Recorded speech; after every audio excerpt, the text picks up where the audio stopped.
गुजरात के भावनगर की लोकसभा सीट भी आम आदमी पार्टी को दी गई है, जिस पर कांग्रेस ने अपनी प्रतिक्रिया दी है।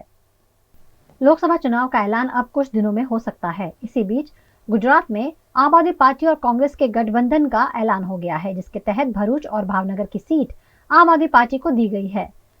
भावनगर लोकसभा की सीट आपको आवंटित करने मुद्दे भावनगर जिला कांग्रेस अध्यक्ष राजेंद्र सिंह गोहिल ने अपनी प्रतिक्रिया देते हुए कहा कि आम आदमी पार्टी के उम्मीदवार को जिताने के लिए कांग्रेस कंधे से कंधा मिलाकर आगे बढ़ेगी।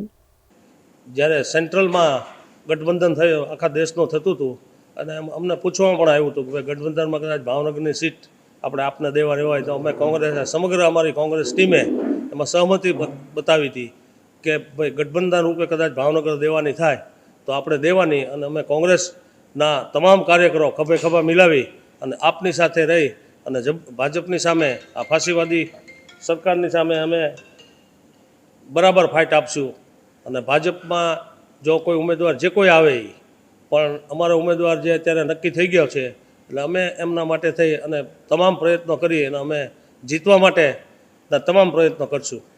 અમારા આપના ઉમેદવાર ભાઈ ઉમેશભાઈ અને અમારા કોંગ્રેસના જે તમામ કાર્યકરો જે મારા સંગઠનના બધા સાથે મળી અને જે કંઈ રણનીતિ કરવાની થશે એ રણનીતિ તૈયાર કરી અને આવનારા દિવસોમાં અમે પ્રચારમાં નીકળશું। રાજભા ભરૂચમાં અત્યારે કોંગ્રેસમાં ઉકળતો ચરુ હોય તેવી સ્થિતિ જોવા મળી રહી છે। ભરૂચમાં અનેક રાજીનામાઓ પર પડવા માંડ્યા છે, તો ભાવનગરમાં કોંગ્રેસના વ્યક્તિઓ રાજીનામા આપશે કે કેમ? ભાવનગરમાંથી એક પણ રાજીનામું નહીં પડે અને મારે કોંગ્રેસની જે ટીમ છે એ મજબૂત ટીમ છે। અહીંયા કોઈ પણ ભેદભાવ નથી કે કોઈ સંગઠન કે ક્યાંય ગ્રુપ નથી, માત્ર એક જ છે કે જે જિલ્લાનો પ્રમુખ કે એ સમગ્ર જિલ્લો એની સાથે જ હોય છે। અમારું તમામ સંગઠન તાલુકાનું હોય કે જિલ્લાનું હોય બધા એકી અવાજે તાલે તાલ મિલાવી ખભે ખભો મિલાવી અને બધા અમે સાથે જ રહે। રાજભા, ખાસ કરી વાત કરીએ તો કોંગ્રેસની ટિકિટ આ સ્ટેન્ડ ઉપરથી નથી આપવામાં આવી, પરંતુ આપને આપવામાં આવી છે, તો શું સક્ષમ કોઈ ઉમેદવાર ભાવનગર પાસે નહીં હોય? ના, એવું કંઈ ન હોય।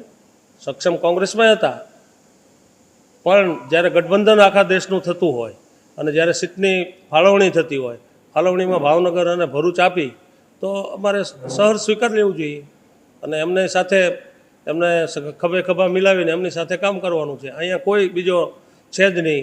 આપે ભાઈ કીધું કે ભરૂચમાં કે રાજીનામા દે છે, એ મને ખબર નથી, પણ ભાવનગરમાં એ પરિસ્થિતિ નથી।